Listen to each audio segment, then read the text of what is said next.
Elite Gaming.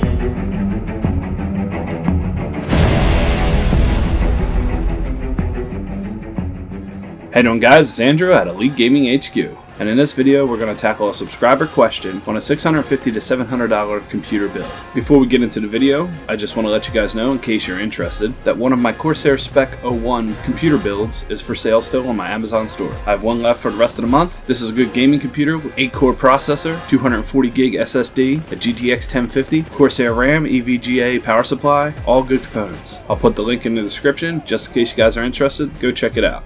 So let's get into the build. So Frosty the Snowman, perfectly fitting for the season, emailed me and said, "Hey Elite, I'm a subscriber of yours, and I was wondering, should I purchase these parts?" Link to a parts picker right here. Or if not, can you make a total estimate of a $650 gaming PC? Well, let's see what's in his parts picker.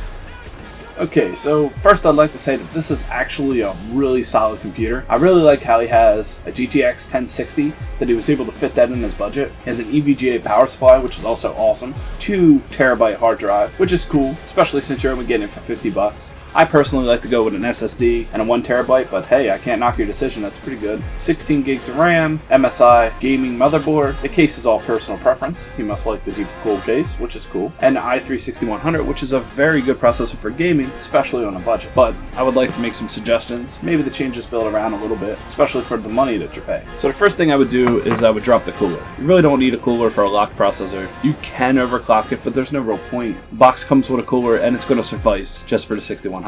But with this $30 you save from the 6100, and I would suggest going down to 8 gigs of RAM to get a little more bang for your buck, because 16 gigs is not really necessary for gaming yet. You save a little more money there and go with an i5 6500, which also comes with a cooler, so you don't need to worry about it. Everything else you're basically going to keep the same because your build looks really good, and of course the case is personal preference that you like case, so keep your case. Now we'll get 1 stick of DDR4, and the reason being is because when you get some more money, you could just add another one. Go back to your order list, reorder another one, just add it in, and there's your 16. It's not going to make a huge difference to buy a pair over 2 singles, because really gaming doesn't utilize the RAM the most. Which really is the most important in your gaming is your video card, your GPU, and you have a really solid GPU in this build. The second being processor. Now if you're running an APU or something crazy like that, you're going to need very good quality RAM, but you're not. So these are my suggestions. Your original build before mail-in rebates came in at $680.83, and prices fluctuate. With this build, it's $694.63. Not a huge difference, but I think you're going to get a lot more performance out of it. So I hope this helped you out, Frosty Snowman, and if you have any other questions, sure to email me. For all you guys that are just spectating,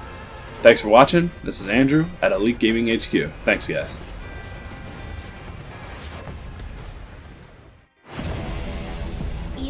Hey guys, it's RPG Gamer Girl. Make sure you turn on our email notifications so you can catch our latest live streams and videos. Thanks!